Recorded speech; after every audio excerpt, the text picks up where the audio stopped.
اور جایا کرتے تھے لوگ وہ تحقیق کے لیے. تو پھر میں بھی ایک گروپ کے ساتھ، میرے بھائی امی ہم سب نا چلے گئے ان کے ساتھ. وہاں گئے تو وہاں پہ جب میں نے دیکھا تو وہاں پہ لکھا ہوا تھا، ایک عبارت لکھی ہوئی تھی کہ تمہارے گھر کا سارا سامان غارت ہوتا ہے، ہو جائے، گھر بیڑا غرق ہو جائے تمہارے گھر کا، نماز نہیں چھوڑنی. تو پھر وہاں پہ میں نے ایک اور چیز دیکھی. مجھے تحقیق کرتے کرتے وہاں پہ دیکھتی، وہاں پہ رہا، ان لوگوں کو آبزرو کیا میں نے کہ بھائی یہ لوگ تو نماز بھی پڑھتے، تہجد کے لیے بھی ان لوگوں کو آ کے اذان دی جاتی ہے. وہ جاتے جاتے آدمی وہ دیا کرتا تھا اذان، اور وہ کہتا ہوتا تھا کہ بھائی اٹھو تہجد کے لیے اٹھ جاؤ، مسلمانوں اٹھو تہجد نماز پڑھ لو. تو میں حیران تھی کہ تہجد گزار ہیں یہ لوگ، نمازیں تو ہم نماز ہی نہیں پوری پڑھتے، تہجد تو بڑی دور کی بات ہے. اچھا، یہ دارالضیافت میں آپ نے یہ دیکھا سارا نا؟ یہ دار ضیافت میں نے جا کے چیزیں یہ دیکھی. آپ کے بھائی ہاں امی جی، اور آپ تحقیق میں مطلب لگ گئے ہیں نا؟ ہاں تو بالکل ایسے ہی ہے. آپ کتنی، آپ کی عمر اس وقت کتنی ہوگی؟ میں ینگ ہی ہوں گے؟ میں اس ٹائم 9th کلاس کی اسٹوڈنٹ تھی. اچھا، ماشاء اللہ، اسی ہاں عمر میں ہی آپ کو مطلب وہ ہاں تجسس ہو جی، گیا. میں 9th کلاس کی اسٹوڈنٹ تھی. مجھے شروع سے ہی نا ایک چیز کا، پہلے تو شروع سے ہی جیسے میں چھوٹی تھی تو بنو میں پوسٹنگ ہوئی نا، تو چھوٹے چھوٹے بال کٹے ہوئے، میرے 4-5 کلاس میں تھی. تو وہاں کی آپ کو پتا وہاں پہ بنو میں ہماری جب پوسٹنگ ہوئی نا، تو وہ لوگ کہتے تھے کہ اسکارف پہن کے آیا کرو. تو میں گھر میں آگے کہتی تھی امی مجھے اسکارف بنا کر، امی مجھے آگے سے کہتی تھی دماغ خراب ہے، چھوٹی سی ہو تم، تو تمہیں اسکارف چاہیے ابھی سے. تو جاؤ ایسے کیا ہو گیا. میں نے امی کو زور ڈالا کہ اسکارف بنوایا ان سے، اور چھوٹی سی تھی. مطلب مجھے شروع سے یہ ہوتا تھا کہ پھر میں نے جب سنا نا کہ بڑی ہو کے پتہ چلا، یہ تحقیق میں لگی تو پتہ چلا بھائی کہ 72 میں سے میں اتنا ہونا نہیں تھا میں نے، لیکن جب میں نے یہ سنا کہ 72 اور 73 فرقے ہیں، ایک ہی فرقہ جو جنت میں جائے گا، باقی سارے جہنم میں جائیں گے. تو اس چیز نے میری شدت پیاس جو ہوتی ہے اس کو بڑھاتا گیا. مجھے اس لیے پھر اتنی کم عمری میں مجھے جستجو لگ گئی کہ یہ بھائی یہ ہے کہ یہی نمازیں پڑھ رہی ہوں میں، کہیں نمازیں پڑھ کے بھی حکم عدولی تو نہیں کر رہی، اب کسی چیز کے منکر ہو کے میں اللہ تعالیٰ کو ناراض تو نہیں کر رہی میں. مجھے یہ ہر ٹائم ہوتا تھا مائنڈ میں میرے. تو ٹھیک. یہ چیزیں جو تھی انہوں نے مجھے بہت زیادہ کیا کہ نکلو اب تمہیں تحقیق کرنی ہی کرنی ہے. پھر میں نے مزید تحقیق کی. خاص طور پر آپ کو اس حدیث نے افیکٹ کیا کہ آخر 73 فرقے کون سے ہیں، اور جو سچا ہے وہ کون سا ایک جی ہے نا؟ ہاں جی. ٹھیک. تو پھر دوسرا یہ کہ جب دیکھتی تھی کہ ہم نے حضور پاک صلی اللہ علیہ وسلم کی حیات زندگی بھی پڑھی ہوئی ہے، ہم لوگوں نے جیسے حضرت بلال رضی اللہ عنہ کی کہانی وہ بھی پڑھی ہے، سارا کچھ پڑھ کے تو پھر دیکھتی تھی نا میں کہ یہ تو چیزیں وہی ہو رہی ہیں جو ہم میرے حضرت محمد صلی اللہ علیہ وسلم کے پاس ساتھ ہوتی تھی، یہ ان کے ساتھ سیم ہو رہا ہے. کیسے حضرت محمد صلی اللہ علیہ وسلم چھپ کے ایک نماز کے لیے کسی کے گھر میں جا کے وہ کروایا کرتے تھے امامت، کیسے چوری چوری نمازیں پڑھا کرتے تھے کفار سے بچ کے، سیم وہی چیزیں میں نے اپنی آنکھوں کے ساتھ دیکھی. اور میں نے ان کے درمیان میں رہ کے پھر میں نے تحقیق کی، اور مجھے پتا چلا کہ بھائی یہ تو سچے مسلمان تو ہے ہی. یہ باقی مسلمان جو ہیں وہ تو مسلمان نہیں ہیں اتنے، بس نام کے مسلمان ہیں. اور دوسری بات یہ کہ پھر جو ہم میرے گھر میں ہوتا تھا نا وہ جو ختم دلواتے ہیں، ٹھیک. ختم میں نے پھر آہستہ آہستہ اسٹیپ بائی اسٹیپ جاتی گئی نا. ختم دلواتے ہیں، میں چھوٹی تھی مجھے سمجھ تو تھی نہیں، لیکن اتنا سمجھ تھا کہ مجھے کہ قرآن، میں نے پھر اس جماعت میں آنے سے پہلے پھر میں نے قرآن پاک کو ترجمے کے ساتھ پڑھنا شروع کیا. تو اچھا، ماشاء. جب میں نے ایکسیپٹ کیا تھا نا، جو شروع کی تھی تحقیق مجھے 1 سال سے اوپر لگ گیا تھا. تو جب میں میٹرک میں گئی تھی پیپر دے دی، تب میں نے جا کے کہیں ایکسیپٹ کیا تھا اس کو کالج میں جا کے. ٹھیک. تو بات یہ کہ جب قرآن پاک میں واضح الفاظ میں لکھا ہوا ہے 8ویں سپارے میں 6 سپارے میں، تو وہاں لکھا ہوا ہے، میں نے پھر پینسل کے ساتھ نشانی لگانی، میں سوال پوچھنے، میں نے ان مولویوں کے پاس جا کے پوچھا کرتی تھی یہ اس کے. وہ مجھے پتا کیا مجھے جواب نہیں تھے دیتے، وہ اچھا. مجھے کہتے تھے تم کافر ہو رہی ہو، تم کافر ہو، ہوں. جواب نہیں تھے دیتے مجھے. کمال ہے. دیکھیں یہ چیز بھی آپ کو کتنا ہوتا ہوگا کہ ہاں جی، میں تحقیق میں مجھے لگی وہ ہوئی ہوں.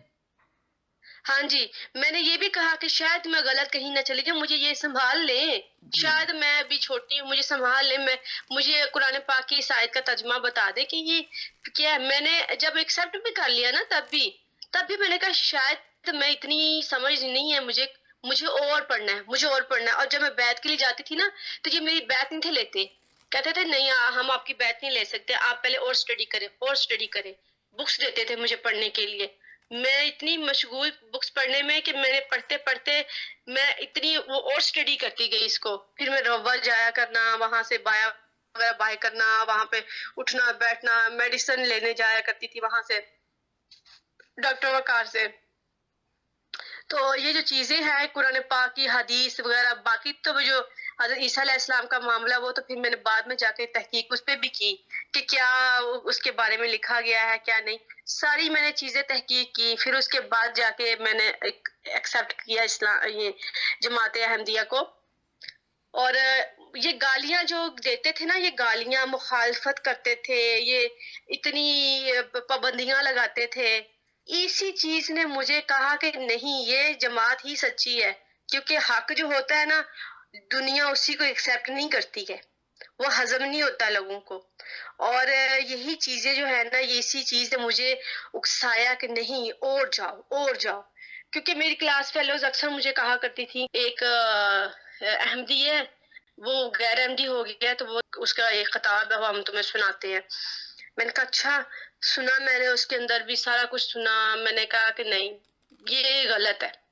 پھر مجھے ایک ملا تھے، انہوں نے مجھے روحانی خزائن جو ہے اس کے ذریعے ایسے کیا کہ حضرت مسیح موعود علیہ السلام کے جو الفاظ ہیں ان کی اس کے اندر ادلا بدلی کر کے مجھے اس نے برگلانے کی بڑی کوشش کی کہ یہ دیکھو یہاں پہ یہ کہہ رہا ہے، یہ یہاں پہ یہ کہہ رہا ہے، یہ تو خود یہ کر رہا ہے، اس کو حضرت محمد صلی اللہ علیہ وسلم کو گالیاں دے رہا ہے، یہ ایسے کر رہا ہے.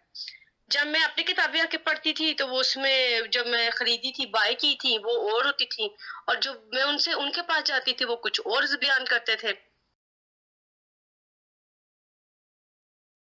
بات نہیں تھے پڑھاتے، وہ کہتے تھے یہاں یہ دیکھو آگے نہیں جاؤ. مطلب کہ کسی کو برا اگر وہ کہہ رہے ہیں تو وہ آگے بیان بھی کر رہے ہیں کہ میں کن لوگوں کے لیے یہ الفاظ بیان کر رہا ہوں.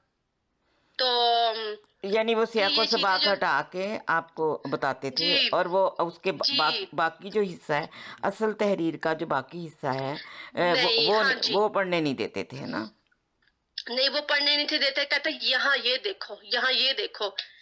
تو خیر جب پتہ چل گیا میرے گھر میں پتہ چل گیا میرے والد صاحب غیر احمدی ہی فوت ہو گئے، انہوں نے ہمارے پہ اتنے تشدد کیے نا. یہ تو تحقیق تو پھر میں نے کرتی گئی. میں اپنے والد کو روا بھی لے کے گئی ایک بار میڈیسن کے حوالے سے، اور میں نے ایک کوشش کی کہ کسی طریقے سے وہ جماعت میں آ جائیں. کو میں نے کہا جیسے میں آئی ہوں میں نے تحقیق کی ہے، یہ بھی تو دیکھے نا اپنی آنکھوں سے، جنت دوزخ دیکھ لے ایک بار، آئیڈیا ہو جائے گا جنت دوزخ کیا ہے، یہاں پہ پتہ چل جائے گا کہ یہ جماعت کیا ہے. وہاں پہ میرے ابو نے بھی جا کے ایکسیپٹ کیا کہ واہ یہاں پہ تو بھائی نماز پڑھنے جاتے ہیں لوگ تو دکانوں کو تالا نہیں لگا رہے. میں کمی ابو یہی تو میں بھی کہتی ہوں، آپ اسی چیز کو تو میں بھی آپ کو کہہ رہی ہوں کہ دیکھیں وہ میں بڑے پیار سے تبلیغ نہیں کی. میں نے ابو کو عمل جیسے میں نے عمل دیکھا پڑھا، میں نے ابو کو ویسے جا کے دکھایا. قبرستان میں لے کے گئی، انہوں نے دیکھا بھی کہ یہاں پہ کوئی جنت دو سکتے ہیں. وہ انہوں نے دیکھا یہاں پہ تو کوئی عورت پردے کے بغیر نہیں ہے. میں نے کہا ابو آپ کو لگتا نہیں کہ میں ابو مجھے لگتا ہے کہ جیسے میں حضور پاک صلی اللہ علیہ وسلم کے زمانے میں جی رہی ہوں، مجھے یہی زمانہ چاہیے. دیکھیے یہاں پہ کیسے عورتوں نے عبایا پہنا ہوا ہے، کیسے اپنے آپ کو پردے میں رکھا ہوا ہے، اور ان کی چیزیں مجھے اتنی متاثر کر رہی ہیں کہ میں چاہ رہی ہوں کہ بس میں احمدی ہو چکی ہوں. بلکہ جب میں نے یہ کہا نا ابو کو، میں میڈیسن کے بہانے جایا کرتی تھی میڈیسن ابوا لینے کے لیے باقاعدہ. تو جناب میرے ابو نے جو پھر کرنا تشدد شروع کیا، اور بتا نہیں سکتی میں. واش روم میں بند کر دیا کرتے تھے کہ اسمیل چڑھے گی، ادھر 2 گھنٹے 3 گھنٹے مجھے بند کر دیا کرنا، گھر سے باہر نکال دیا کرنا. میں باہر ٹھنڈی سردی کا موسم ہوتا تھا باہر بیٹھ جایا کرتی تھی اور روتی ہوتی تھی، اور دیکھیں صبر اس لیے آ جاتا تھا. جی ان کو یہ بھی نہیں احساس ہوتا تھا کہ آپ جوان لڑکی ہو اور اس طرح گھر سے مطلب ہاں جی نکال دینا ہے نا. ہاں جی نہیں ان کو نہیں تھا ہوتا. انہوں نے یہاں تک کیا کہ میری اپنی جب منگنی میری کی میرے کزن کے ساتھ، تو وہ ان کو یہ تھا کہ کسی طریقے سے یہ خاندان میں ہی شادی کرے، کہیں یہ باہر نہ چلے گئے. اگر یہ ان کو یہاں تک پہلے کرتے ہوتے تھے تشدد کرنا، بالوں سے کھینچتے ہوئے مجھے لاتے ہوتے تھے کہ کوئی ہلکی سی بات ہو جاتی تھی کہتے تھے تمہیں مذہب بدلی کرنے کا پتہ ہے، تو تمہیں یہ نہیں پتا کہ تم نے یہ بھی کام کرنا ہے، تم نے یہ بھی تم مطلب مجھے ایک فرشتہ بنا کر کہنا کہ تم نے غلط کیا تو تم سے یہ اگر تم نے اوں آ بھی کیے تو یہ اوں آ بھی تم سے غلطی سے کیوں ہو گئی ہے. بھائیوں کے ساتھ بھی ایسے کرنا. میرے بڑے بھائی کو بھی جمعہ پڑھنے جایا کرتا تھا بیچارہ، تو یہ کہتا تھا کہ تمہاری مسجد الگ ہے میری الگ ہے، تم اس مسجد میں جا کے، وہ کہتا تھا میرے وقت کے امام کو نہیں مانتے میں کیسے جا کے ان کے پیچھے نماز پڑھوں. تو اس کو مارتے تھے اور خون لہو لہان مجھے بہت اچھے سے یاد ہے کہ اب بھائی نے پہنا ہوا تھا سفید سوٹ. اور ذرا 2 منٹ رکیے گا، بیبی اٹھ گئی. ہاں جی ہاں جی، کوئی بات نہیں. جی بیٹا. خیر تو بھائی آپ ابو کا نے ہر طرح سے. ہاں جی بھائی کو اتنا مارا بتا رہی تھی نا. ہاں جی، بھائی میرا آیا جمعہ پڑھ کے، تو اس کو نا وہ بےچارا سائیکل پہ چلایا جاتا تھا جمعہ پڑھنے نا، تو جو نماز سے باقاعدہ ادھر نہیں تھا جاتا لیکن گھر میں پڑھ لیا کرتا تھا نماز چوری ابو سے کہ ابو دیکھ نہ لے، کیونکہ ابو جانے نہیں تھے دیتے، کہتے تھے نماز پڑھنی ہے تو مسجد جا کے پڑھنی ہے اور پڑھنی بھی میرے ساتھ جا کے ہے. ابو پہلے نماز نہیں تھے پڑھتے ہوتے، لیکن بھائی کو جب دیکھا نا یہ نمازیں پڑھنا شروع ہو گیا ہے تو ابو کو مجبوراً کہتے ہوتے تھے کہ میرے ساتھ چلو نماز پڑھنے. تو اب بھائی کہتا تھا کہ ایک وقت کے امام کے پھر میں ابو میں گھر میں نماز پڑھ لیتا ہوں، وہ میرے وقت کے امام کو نہیں مانتے، میں نماز ان کے پیچھے نہیں پڑھ سکتا. لیکن میرے ابو کے ڈانٹ کے بعد میرا بھائی چلا جایا کرتا تھا نماز پڑھنے کے لیے، لیکن کیا کرتا تھا کہ وہاں پہ سنتے ادا کر کے فرض گھر میں آ کے پڑھتا تھا، الگ سے سنتے ادا کر کے فرض گھر میں آ کے پڑھتا تھا. اس طرح وہ اپنا آپ چھڑاتا تھا. لیکن جو جمعے کی نماز ہے وہ بیچارہ پڑھنے کے لیے بڑے خواہش کے ساتھ جایا کرتا تھا کڑک ہاؤس، تو میرے ابو نے پکڑ لینا اس کو اور پائپوں کے ساتھ مارنا، اور اتنا مارا کہ ایک سر پہ اینٹ ماری اور میرے بھائی کا خون جو ہے وہ سفید کپڑے پہنے تھے اور سارا خون و لہو لہان کر دیا میرے بھائی کو. تو میرا بھائی اس ٹائم باغی تو نہیں ہوا لیکن وہ پھر اپنے نانکے فی الحال چلا گیا کہ جو حالات بنے ہوئے گھر میں کسی طریقے سے صحیح اور سنبھل جائیں. لیکن میرے ابو جو ہے وہ ہم پہ ایسے ہی کیا کرتے تھے، میں اور میرا بھائی جو ہے تو مین ٹارگٹ ہوتے تھے. تو ہم دونوں کو ہی اب تھپڑ مارنا. ایک دفعہ میں اجلاس میں گئی ہوئی تھی تو ساتھ سے ہی 1 منٹ بیبی پھر اٹھ گیا، سوری. نہیں کوئی بات نہیں، کوئی بات نہیں. تو میں بتا رہی تھی کہ میں اجلاس پہ گئی ہوئی تھی، تو اجلاس پہ میں نا یہی ابو ڈیوٹی پہ گئے ہوئے تھے، تو میری امی بھی جاب کرتی ہیں، تو میں نے کہا کہ چلے میں نا اپنی جماعتی آنٹی تھی تو وہ مجھے ساتھ لے گئی، ان کو کہا ہوا تھا کہ مجھے ساتھ لے جائے گا. تو میں اجلاس پہ گئی تو وہاں پہ وہاں پہ جا کے ہم جب اجلاس ابھی ختم ہوا ہی ہے تو میرے ابو کی نا کال آئی ہے، تو کہتے ہیں کہ کدھر ہو تم؟ تو مجھ سے نا جھوٹ نہیں بولا گیا، میں نے صرف یہ تو کہا کہ ابو میں ادھر ہی ہوں. تو کہتا ادھر کدھر ہو، تم گھر پہ تو نہیں ہو؟ تو میں نے کہا امی ابو جی میں نا بس ابھی آئی، میں نے نہیں کہا میں اجلاس پہ آئی، میں کہا بس میں ابو ادھر ابھی آئی. تو مجھے کہتے سچ بتاؤ کدھر تھی؟ میں نے کہا ابو میں اجلاس پہ گئی تھی. ابو وہاں پہ اتنی اچھی اچھی باتیں کر رہے تھے. میرے ابو نے پکڑ کے مجھے اتنا مارا کہ یقین کرے میرے جو کان ہے وہ سن ہو گئے، میرے منہ سے خون نکلنے لگ گیا. اور میرے ابو نے کہا کہ آج کے بعد اگر تم گئی ایسی جگہوں پہ تو میں دیکھنا تمہارا میں حال اور کیا کرتا ہوں. اور اس دن پھر مجھے مار کے واش روم میں پھر بند کر دیا، اور میں اتنے گھنٹے واش روم میں بند رہی. مجھے یہ تھا کہ میں آگے سے یہ کہہ رہی تھی کہ کوئی نہیں واش روم کا دروازہ کھولیں گے ہی نا. دوسرا 2 تھے تو میں نے کہا کہ یہاں میں پھر یہ خیال کرتی تھی کہ دوسرا واش روم بھی یوز کر لیں گے، مجھے کھولیں گے ہی نہیں. امی بھی گھر پہ نہیں تھی جو چھڑا لیتی مجھے. تو میں یہی ڈر رہی تھی کہ امی جب آئیں گی تو مجھے یہ تھا کہ امی آ کے چھڑائیں گی بھی تو امی ابو کی لڑائی ہو جائے گی، پھر ظاہر ہے وہ مجھے چھڑائیں گی تو ابو پھر ان کے ساتھ فائٹ کریں گے. جی تو جب امی آئی تو امی نے آ کے مجھ سے پوچھا کہ کیا ہوا ہے، منہ سے خون کی، میں امی میں گر گئی تھی. مجھے پتا تھا کہ میں نے اگر بتا دیتی نا امی کو تو امی نے، ظاہر ماں بچے کا غم نہیں دیکھ سکتی ہے، جی جی بالکل. تو وہ اس کو بھی ماریں گے. تو پھر میں نے امی کو نہیں بتایا، لیکن میرے ابو نے کہا کہ یہ تم کافر ہو گئی ہے، یہ کافروں کے ساتھ ایسے ہی سلوک ہوتا ہے، یہ کافروں کے ساتھ نا، یہ کافر ہے، یہ کافروں کے ساتھ ایسے ہی منکر ہے، اس کے ساتھ ایسے ہی سلوک ہوگا، اور دیکھنا میں تمہارے ساتھ آگے کرتا کیا جاتا ہوں، تم دیکھتی جاؤ. تو پھر انہوں نے وہ پوری کی چیزیں ساری کہ اتنا امی پھر مجبور، ایک عورت ہوتی ہے نا، وہ اپنے بچہ جو کچھ بھی کر لے، وہ طلاق اور یہ ہوتے ہیں علیحدگی والا کام، یہ بہت مشکل ہوتا ہے.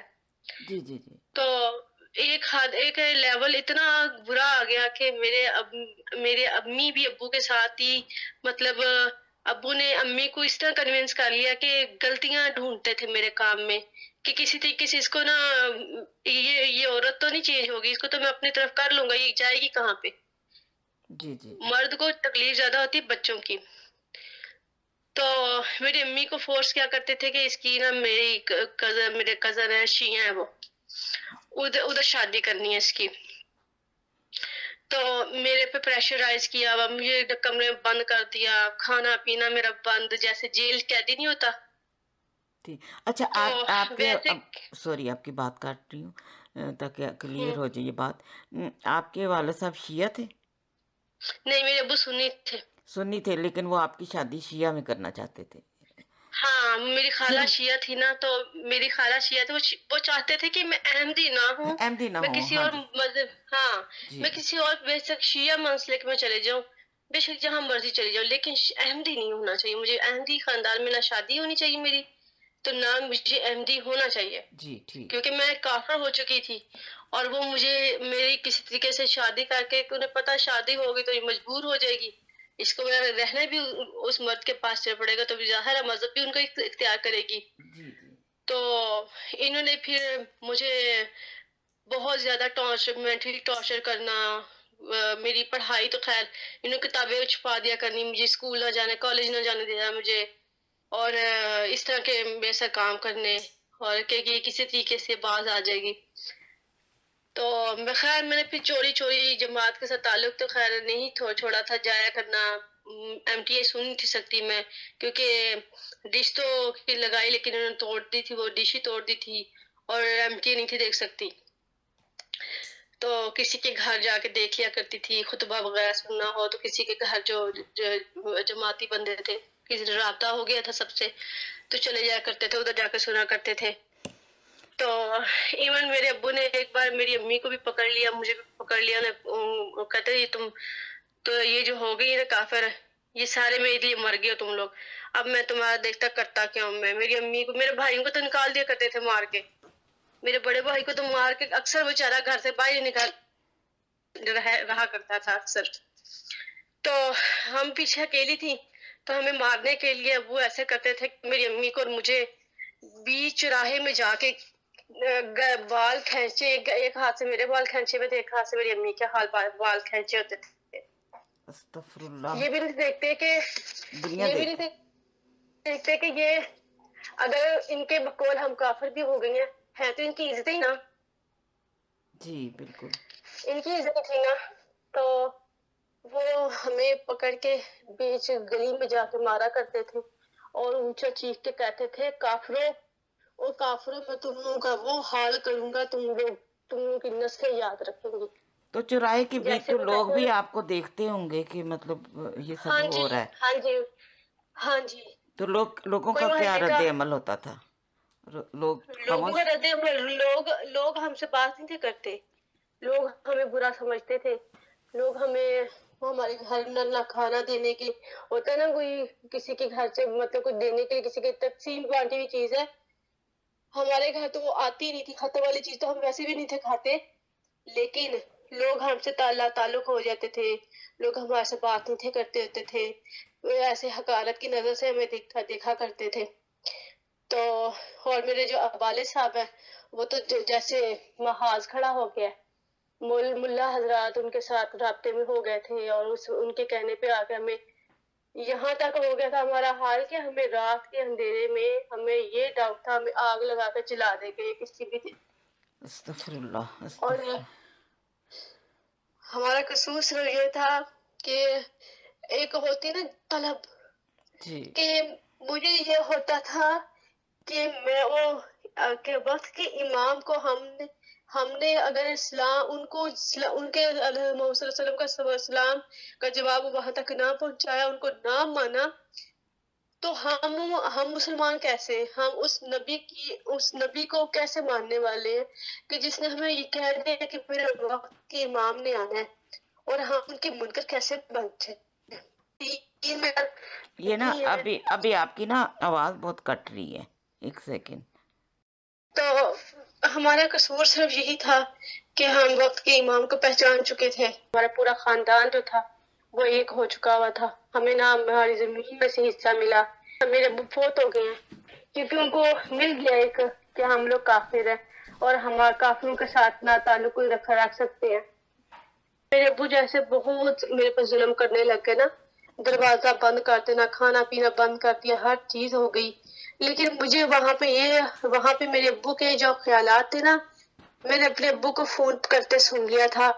میری خالہ کو کہہ رہے تھے کہ تم آ جاؤ، میں دیکھتا ہوں کون روکتا ہے.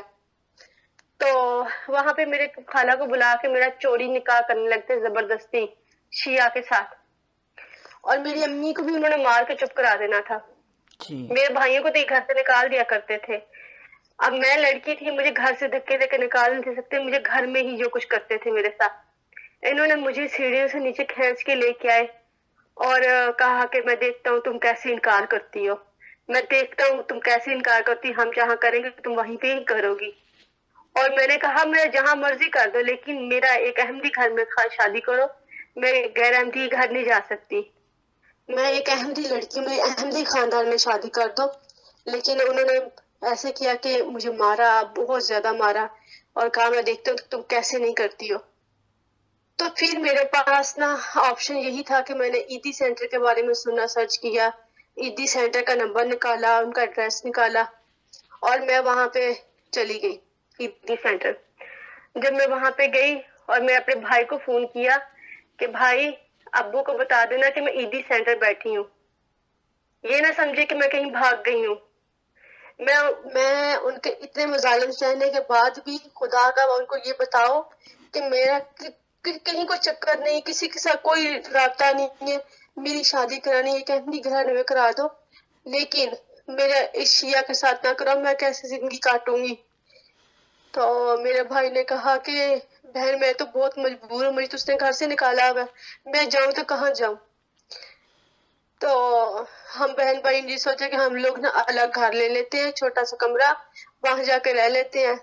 انہوں نے میرا بھائی جہاں نوکری چھوٹی موٹی شروع کی اس نے، تو وہاں پہ جا کے بھی کرتے تھے کہ دھمکیاں دیتے تھے، ابھی آ کے تمہارا دیکھتے ہو کیسے تم نوکری وہاں پہ کرتے ہو. اور جب دیکھا نا گھر دیکھ لینے کے بارے میں بات کر رہے ہیں، جی میرے ابو نے ان کی جاب والی جگہ پہ جا کے بتایا کہ یہ ایک کافر ہے، اسے نوکری پہ تم لوگوں نے کیوں رکھا ہوا ہے. تو مجھے جب دیکھا نا کہ یہ ایدی سینٹر چلی گئی ہے، جی تو ایدی سینٹر میں ان کو صرف اسی لیے گئی تھی، ان کو احساس ہو کہ عزتیں جب گھر سے جاتی ہیں نا تو لوگ پوچھتے ہیں تو تمہارے گھر کی عزت کہیں بھاگ تو نہیں گئی ہے. جی تو میں نے ان کو جب میں وہاں پہ گئی تو میں نے یہ ریکویسٹ کی، پھر ان کو احساس ہوا کہ دنیا میں سے پوچھے گی لڑکی بھاگ گئی ہے اس کی. جی تو پھر یہ وہاں پہ آئے نا، تو میں نے کیا کہا ہاتھ جوڑے، میں کہا ابو جی میں کوئی غلط کام نہیں آج تک کیا، خدا کے لیے مجھے کہیں بھی بیاہ دو، جہاں مرضی بیاہ دو، لیکن ایک احمدی گھر پہ بیاہ دو، میں نے ان شیعوں کے گھر میں نہیں جانا. تو میں نے ان کے ہاتھ جوڑے، اور وہاں پہ بھی ایدی سینٹر کے سامنے بھی کہتے ہیں کہ یہ کافر ہے، تم لوگوں نے کافروں کو کیسے جگہ بنا دے سکتے ہو. تو میرے بھائی نے کہا کہ یہاں تماشا نہ کرو، اگر وہ ہے بھی تو آپ اگر آپ نے اگر کرنا تو اس کی شادی جہاں وہ کہتی وہ کہاں وہاں ایم پی گھر میں ہی ڈھونڈ کے کر دو، نہ ایسے تماشا کرو، اپنے گھر کی عزت کو نیلام نہ کرو. لیکن میرے ابو نہیں تھے مانتے، میرے پیچھے والے خاندان والے پریشرائز کرتے تھے میرے ابو کو، وہ ہم پہ مظالم اٹھاتے تھے. تو انہی مظالم میں جب ہم گھر پہ آئے، ایک دن ٹھیک رہے، دوسرے دن پھر یہ شروع ہو گئے. تو میرے بھائی نے پھر سوچ لیا کہ میں نا چوری کے راستے سے باہر چلا جاتا ہوں. تو وہ میرا بھائی ایک نکل گئے، میرے چھوٹے کو کہا تم بھی نکل جاؤ، مجھے بھی ساتھ لے جاؤ. انہوں نے کہا نہیں میرے پھپھو کا بیٹا میں بھی جاتا ہوں، اس کا کیس پاس ہو گیا، میں بھی جا کے دیکھتا ہوں، میرا بھی کیس پاس ہوگا، ہماری تو زندگی بدل جائے گی. جب وہ آیا یہاں پہ تو انہوں نے کہا، وہی لوگ جو ہمارا کافر ہمیں یہ کہتے تھے، کہتے اگر ہم ویسے ایم ڈی ہو جائے، نام لکھوا لے تو میرے بچے کا کیس پاس ہو جائے گا. تو ہم نے کہا ویسے تو ہم لوگ کافر ہیں، ہم لوگ یہ ہے، تو آپ لوگوں نے کافروں کا نام لے کے اپنا کیس پاس کروانا ہے. میں نے کہا کہ سارے میرے بھائی اس ٹائم بولنا شروع ہوئے. اب میرے بھائی خود مختار ہو گئے تھے. انہوں نے کہا کہ آپ لوگ ہمیں گالیاں دیتے ہو، جاؤ کر لو جو کرنا ہوتا ہے، پاس تو ہو کروا لو. انہوں نے وہاں پہ جھوٹا لکھوا دیا کہ ہم بھی ایم ڈی ہیں. تو خیر کیا ہوا کہ وہ بندہ تحقیق چھوڑے، وہ وہیں پہ وہاں سے رپورٹ کر دیا انہوں نے تحقیق ہونے سے پہلے کہ تم جھوٹ بول رہے ہو، تمہارا صاف پتہ چل رہا ہے. میرے بھائی نے تو جماعت کا سہارا ہی نہیں لیا، جماعت کو صرف یہ بتایا کہ میں یہ ایم پی تھا اور میرے والد نے مار مار کے میرے ساتھ یہ حالت کی تھی، اور اس کے تو پروف گئے تھے یہاں سے، اس کے پاس تو پروف ہی کوئی نہیں تھا. تو پھر اس کے بعد وہ بندہ ڈپورٹ ہو کے پاکستان واپس آیا اور یہاں آ کے وہ پاگل ہو گیا، اور ابھی بھی وہ پاگل ہے، اس کا دماغ ذہنی توازن ہی خراب ہو گیا. یعنی وہ اتنا پیسہ لگا کے گیا ہوگا، اس کے دماغ پہ اثر ہوا ہاں ہوگا، جی، یا اللہ اتنا جانے کیا کیا اثر ہوا اور کیا نہیں ہوا. پھپھو کا بیٹا. اور جب ظاہر ہے میرے والد اتنا تشدد کرتے تھے ہم پہ، اور اتنا وہ ہمارے جماعت کے لیے تھا، تو وہ کہ سمجھتے تھے کہ ہم ان کا رشتہ لیں گے نا تو ہم ثواب کا کام کریں گے. تو وہ ہمارا یہ حالت کر دی ہوئی تھی کہ ہماری کہیں بھی کوئی سنوائی نہیں تھی، کوئی سنتا نہیں تھا ہماری روداد. ہمیں ہر کوئی یہ سمجھتا تھا کہ بس ان کو ویسے اٹھا لیا جائے، ہم لوگ مار دیں گے، قتل کر دیں گے تو ثواب حاصل کر لیں گے. تو اللہ تعالیٰ نے کیا کیا کہ وہ خود ہی جو تھا نا وہ پاگل ہو گیا بیچارہ. وہ اب ایک عبرت کا نشان بنا پھرتا ہے خاندان میں. تو وہ بس ہمیں گالیاں دیتا ہوتا تھا، میرے بھائی کو وہاں پہ کھڑا ہو کے کہا کرتا تھا، اور تم لوگ کافر ہو، ادھر آؤ، کافر ہو تم لوگ کا یہ ہونا. اللہ نے اس کا کیس پاس کر کے وہ پاکستان واپس آ گیا. یہ ہماری آنکھوں کے سامنے کی نشانیاں جو ہم لوگوں نے اپنی آنکھوں سے دیکھی ہیں. یہ تو ایک نشانی ہے، تو پتہ نہیں اللہ تعالیٰ ہاں جی، ان نشانیاں کو تو میں نے پوری. بڑی دیکھی ہیں، بڑی جی دیکھی ہیں. جی لیکن جو لوگ ہمارے خاندان میں تھے وہ سارے کے سارے جو ہے اس ٹائم بہت برے حالات میں ان کے، اور ہمیں اللہ تعالیٰ نے کامیابیوں سے نوازتا چلا جا رہا ہے. اچھا، تو اب آپ کی شادی یہ بھائی نے وہاں سے نکالا مجھے کہ کسی طریقے سے نکلو یہاں سے، اگر یہاں رہی تو تمہارے ابو، کیونکہ میرے ابو تو رشتہ کر کے وہاں جا کے پھر بے عزت کرتے ہوتے تھے، جی، تو کہ یہ کافر ہے، کافر ہے. تو یہ بھی بڑی بات ہے تو کہ آپ کے والد شادی میں اس آپ کے راستے میں نہیں آئے. یہ تو خدا تعالیٰ نے. نہیں آئے ہیں، کیوں نہیں آئے ہیں؟ وہ شادی میں راستے میں ہر طرح سے آئے ہیں. راستہ شادی تو اینڈ ٹائم تک، جب شادی نکاح ہو گیا تھا، رخصتی نہیں ہوئی تھی، تب بھی مجھے مارا انہوں نے کہ یہی تم نے آگے یہاں پہ کی ہوتی تو یہ ہوتا وہ ہوتا، تم چلے گی کافروں میں، تمہارا یہ تمہارا وہ. چولہا نہیں ہوتا ہیٹر، جی وہ آن تھا ہیٹنگ کے لیے. تو میں بیٹھی ہوئی تھی، تو شادی کی نا نکاح کی ویڈیو آئی نا، تو بھائی نے کہا کہ ہمیں یادگیری ہو جائے گی، ہمیں بھی دیکھتے رہیں گے، ہم اٹینڈ تو کر نہیں سکے. تو میرے بھائی نے میں دیکھ کے تو رو رہا تھا کہ ہم لوگ نہیں آ سکے، تو میرے فادر نے اٹھا کے ہیٹر میرے سر پہ مارا. استغفر اللہ. کہ تم کافر کے گھر چلی گئی ہو تم، ٹھیک ہے. میرے ابو نے بس اتنا کیا میرے بھائی سے ڈر کے، کیونکہ ابھی میرے بھائی ہو گئے تھے سیٹل. تو میرے بھائی نے کہا کہ ہماری بہن ہے اور جس مسلک سے رکھتی ہے ہم نے ادھر اپنی مرضی سے شادی کرنی ہے اس کی. یہ میرے بھائی نے رشتہ کیا، سارا کچھ کیا. میرے ابو نے صرف اتنا کیا، جب نکاح پڑھانے لگے تو ادھر منہ بنا ہوا تھا میرے ابو کا. کیونکہ ہم نے جہاں رشتہ کیا ہم نے ان کو سارے حالات بتا دیے تھے کہ ایسے ایسے میرے فادر غیر احمدی ہے، وہ ہم پہ ایسے کرتے ہیں. تو شادی کے دن بھی منہ بنا ہوا تھا ان کا. تو جب رشتہ دیکھنے گئے تو ادھر جا کے صرف اسے کہتے ہیں کھاتا پوری کرنا ہے، وہ کر کے آئے تھے، وہ بھی بھائی کے کہنے پہ زبردستی. تو جب رشتہ ہو آ گیا تو نہ انہوں نے پلٹ کے، میرے سسر فوت ہو گیا، سسر احمدی تھے نا تو فوت ہو گئے تھے. ان کو کہتے ہیں کہ افسوس کے لیے فون تک نہیں کیا، کہتے ہیں اچھا ہے کافر مار گیا. ایک انسان فوت ہوا تھا، ان ان کو سے تو افسوس دیکھیں، کرنا چاہیے تھا. انہوں نے جو سلوک کیا ہے آپ کے ساتھ تو ان سے تو کوئی امید نہیں رکھی جا سکتی. ہماری داستان تو ایسی ہے کہ جیسے آپ بیٹھے رہیں گے تو ختم نہیں ہوگی. ہمارے ساتھ جو انہوں نے کیا ہے، ایک نیا دین اپنے حساب سے اسلام کو توبہ استغفار انہوں نے گھڑ کے پیش کیا ہے اور ان کو یہ بتایا ہے کہ یہی اسلام ہے. لیکن یہ سوچنے والی بات ہے کہ یہی سلوک جو آپ بہن بھائیوں کے ساتھ کیا گیا ہے کفار مکہ نے کیا تھا صحیح ہے. مسلمانوں کے وہ ساتھ.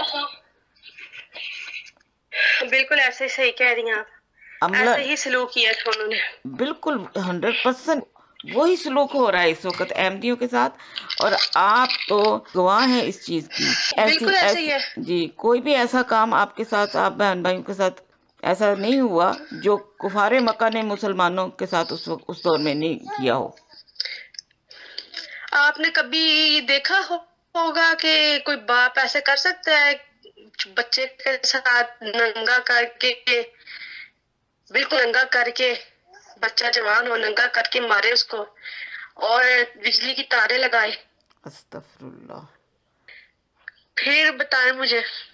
تو پھر تو کی دیکھیں حضرت بلال کا تو پھر واقعہ یاد آ جاتا ہے نا کہ کس طرح ان کو. یہی تو کہہ رہی ہوں کہ حضرت بلال کے واقعے نے تو ہم بہن بھائیوں کو ایسے، یہ سارے مظالم نے اور مضبوط کیا. انہوں نے ہمیں جس طرح ٹارچر کیا نا، جتنا ٹارچر کیا ہے جی اس واقعے نے نا ہمیں مضبوط کیا ہے کہ ہم نے یہ برداشت شاید کرنا ہے. ہم امام کو ماننے والے ہیں، یہ ہم پہ آنی ہی آنی مصیبتیں. ہمیں نہیں تھا پتا. جب ہم نے کیا نا بڑی خوشی خوشی، ہم نے کہا کون سا ہم پہ، ہمارا باپ ہے، ہمیں کیا کہے گا. لیکن جیسے ہی ہم نے یہ احمدیت ایکسیپٹ کی نا، وہ تو ہمارے ساتھ ایسے دشمن بن کے ہمارے کہ ہمیں نہیں تھا پتا کہ ہمارے ساتھ اتنا ظلم ہوگا. لیکن جب ہم میدان میں آ گئے تو پھر بس اللہ نے ہمیں پتہ نہیں کیسی اس ٹائم، ہمیں اب سوچتے ہیں ہمیں کیسی اللہ تعالیٰ نے اتنی طاقت ہمت دی تھی وہ مظالم سہنے کی، ہمیں سمجھ نہیں آتی ہے. لیکن زیادہ فیس ہم دونوں بڑے بہن بھائیوں نے کیا، دونوں نے. تو آپ کے کتنے بہن بھائی احمدی ہوئے اور کتنے تھے اور کتنے؟ ہم لوگ جو تھے نا، ہم لوگ ویسے تو 4 بہن بھائی ہیں، لیکن جو چھوٹی بہن تھی وہ ابو کے ساتھ ہی رہی. اس نے کبھی جماعت کو ایکسیپٹ ہی نہیں کیا. ویسے بیسیکلی ہم احمدی جو ہے نا وہ 2 بھائی اور 1 بہن میں یہ ہوئی تھی اور امی ہوئی تھی. اور چھوٹی بہن وہ؟ ہاں وہ ان کے ساتھ ہی غیر احمدیوں کے ساتھ ہی رہی، وہ نہیں رہی ہمارے ساتھ. اچھا، اللہ تعالیٰ سب کو ہدایت دے. ہاں وہ بس گالیاں ابھی بھی دیتی ہے بیٹھ کے جماعت کو. یقین مانے آپ کی یہ ساری کہانی سن کے تو میں یقین رکھتی ہوں کہ ہمارے جو سننے والے بھی ہیں نا وہ بھی حضرت صلی اللہ علیہ وسلم کے اس دور میں ضرور جائیں گے خیالوں میں ہی، اور وہ جائیں گے بالکل اور وہ سوچیں گے کہ یہی مظالم کفار مکہ نے جو ڈھائے گئے تھے مسلمانوں پر، اور آج بالکل وہی ہم نے صحیح ہے بتا رہی ہوں. ہم نے کتابوں میں پڑھا کرتے کفار مکہ کیسے حضرت محمد صلی اللہ علیہ وسلم کے ساتھ کیا کرتے تھے اور مسلمان کیسے چوری نمازیں پڑھتے تھے. ہم لوگوں نے وہ عمل میں کیا ہے. ہم لوگ نماز پڑھتے تھے، ہمیں نماز پڑھنے کی اجازت نہیں ہوتی تھی کہ تم لوگ کافر ہو، نماز نہیں پڑھ سکتے تم لوگ، ہمیں نماز نہیں تھی پڑھنے دیتے ہوتے. تو ہمیں نماز ہمیں ہوتی تھی اور طلب بڑھتی تھی کہ ہم نے عبادت کرنی ہے اللہ تعالیٰ کی، ہمیں عبادت سے روکا جاتا تھا. گھر میں میں تو باہر نہیں نہ جاتی تھی، مجھے گھر میں ہی نہیں تھی پڑھنے دیا جاتا. میں نے اگر مجھے پڑھتے دیکھ لیے تو بھائی میری آج خیر نہیں. میں نے رونا ہے تو میں نے رونے، آپ بتائیں آپ کا رونے کا دل کر رہا ہو، دل کرتا ہے نا اتنی تکلیف کرنے کے بعد چیخ کے روئے بندہ، جی کمرہ بند کر لے، شاؤٹ کر کے روئے. جی. اور میں آپ اپنے منہ پہ ہاتھ رکھ کے روتی تھی کہ میری چیخنے کی آواز میرے ابو کو نہ جائے، انہوں نے آ کے مجھے مارنا ہے پھر سے. میں امید کرتی ہوں کہ ہمارے جو سننے والے ہیں آپ کی یہ داستان سنیں گے، ہمارے جو مخالف ہیں وہ بھی سنیں گے اور یہ دیکھیں گے کہ آپ لوگوں کا یہ جو سلوک ہے، کیا یہ اسلام اس کی اجازت دیتا ہے؟ کیا یہ وہی سلوک نہیں ہے جو کفار مکہ نے مسلمانوں کے ساتھ کیا تھا؟ کیا یہ اسلام ہے؟ پلیز میری خواہش ہے کہ آپ ضرور اس پر غور کریں. میں اپنے سامعین سے درخواست کرتی ہوں کہ آپ یہ ویڈیو ضرور دیکھیں اور ضرور اس پر ذرا غور کریں. جی. بس اللہ ان کو ہدایت دے، وہ دعا ہی کر سکتے ہیں، کیونکہ وہ آج کل کے یہ نمرود بنے ہوئے، آج کل کے خود ہی خدا بنے ہوئے ہیں. ان کے پاس یہ اللہ تعالیٰ نے جیسے اختیار دے دیا کہ آپ لوگ فیصلہ کرنے والے ہیں کہ بھئی کون مسلمان ہے تو کون نہیں ہے. پہلے یہ خود کو تو دیکھ لے، یہ مسلمان ہے ویسے. میں نے تو ان کو نمازیں پڑھتے نہیں دیکھا، بینگ اے سنی میں نے کسی کو میں نے یہ نمازیں پڑھتے نہیں دیکھا. میں نے ان کو 6 کلمے ان کو نہیں آتے، قرآن پاک تو دور کی بات ہے. تو 6 کلمہ بھی بڑی دور کی بات ہے. میرا تو ان سے جی واسطہ پڑا رہتا ہے مخالفین سے، تو ان کو کلمہ بھی نہیں آتا. کلمہ بھی نہیں آتا. جی. تو یہ میں نے چوری میں نے اپنے والد صاحب سے تعلیم حاصل کی ہے. میں نے گریجویشن جو ہے وہ میں نے جاب سٹارٹ کر دی تھی اور جاب کر کے اپنی فیسیں پے کرتی تھی. پھر میں نے لاء میں LLB سٹارٹ کی. میں نے لاء کرنا سٹارٹ کیا تو میں نے فیس میں نے اپنے فادر کے سامنے پے کی تاکہ دیکھ لے اتنی فیس میں کر رہی. میں نے اپنے فادر کو ایگری کیا، پلیز پہلے میں نے یہی کہا کہ مجھے پلیز آپ سے ریکویسٹ ہے مجھے کہ کرنے دیں. انہوں نے مجھے نہیں کرنے دیا اور پھر میں نے اپنا جو فیس ہے وہ پے کر کے اپنی لاء میں ایڈمیشن لیا. اور خیر آہستہ آہستہ میرے فادر کو یہ ریلائز ہونا شروع ہوا. ظلم تو انہوں نے بہت کیے لیکن تھوڑا سا نرمی پیدا ہو گئی ہمارے پہ. اتنا ظلم کرنے کے باوجود ہلکی سی نرمی ان کے اندر اتنی آئی کہ یہ ماننے لگ گئے تھے. آخر میں جب آخری وقت ان کا آ گیا تھا تو اس ٹائم یہ کہتے تھے کہ نہیں اتنے برے تو نہیں ہیں یہ لوگ، میں نے اپنے بچوں کو دیکھا ہے. تو میں ان کو کہا کرتی تھی یہ آپ کے بچے جو ہے نا اس جماعت کی وجہ سے جتنا آپ نے ہمیں مارا ہے یہ کچھ کیا ہے نا، کوئی اور ہوتے نا تو آگے سے ہاتھ اٹھا کے آپ کا ہاتھ ضرور روکتے کہ ہمیں نہ مارو، ہمارے ساتھ یہ نہ کرو. میں نے کہا یہ جماعت نہیں کہ صبر دے دیا ہمیں، ہم آپ کو کچھ نہیں کہتے. تو یہ آخر میں ان کو ہماری اتنا کرنے کے بعد تھوڑا سا ریئلائز ضرور ہو گیا تھا کہ ان کے ساتھ اتنا کرنے کے باوجود یہ بچے نہیں ہٹے تو کچھ تو ہے. وقت کے امام کو نہیں انہوں نے مانا تھا پھر بھی، لیکن اتنا پتہ چل گیا تھا یہ جماعت جو ہے یہ خراب جماعت نہیں ہے. یہ جماعت کیونکہ خطبات جو ہے نا پھر ہم لوگ اونچی آواز میں کبھی کبھار گھر میں لگایا کرتے تھے نا تو یا کہ TV بند کر دیا کرتے تھے ہمارا. آپ کے والد صاحب کی وفات آپ کے وہاں ہوتے ہوئے ہوئی یا بعد میں ہوئی؟ نہیں میں یہاں لندن آ چکی ہوئی تھی، میں پریگننٹ تھی، 3 مہینے کی پریگنینسی تھی جب میرے فادر کی ڈیتھ ہوئی ہے. اور آپ کی والدہ کہاں اس وقت؟ وہ پاکستان میں ہے، وہ بھی اس ٹائم فیس کر رہی ہیں کرائسس فیس کر رہی ہیں. پتہ چل رہا ان کو کہ احمدی ہیں، وہ ابو نے بتا دیا تھا تو وہ تنگ کر رہے میری والدہ کو وہاں پہ. جاب والے بھی تنگ کرتے ہیں. بڑی ہمت ہے کہ آپ نے خود کما کر خود پڑھائی کی ہے آپ نے لا کیا آپ نے، پھر کمپلیٹ کیا لا آپ نے؟ میں نے نہیں، لا جو تھا وہ کمپلیٹ نہیں ہو سکا میرا، 3 سیمیسٹر میں نے پڑھ لیے تھے، شادی انہوں نے جلدی میں کر دی تھی تو پھر نہیں کر پائی۔ چلے اب آپ کے جو بچہ ہے، بچے ہوں گے تھوڑے سے اپنے آپ میں اسکول جانا شروع ہو جائیں گے نا، آپ ضرور اپنی تعلیم کو جاری رکھیں۔ آپ کو نہیں، کوشش میری اب ہے کہ میں کر لوں، میرا بیبی تھوڑا ہوتا ہے نا تو پھر میں کروں گی کچھ نہ کچھ، مجھے ادھورا سا لگتا ہے کہ میں تعلیم یافتہ ہوں تو اپنے بچے کو بھی اچھی زندگی دے سکتی ہوں۔ جی جی جی جی نہیں، میں کروں گی انشاءاللہ۔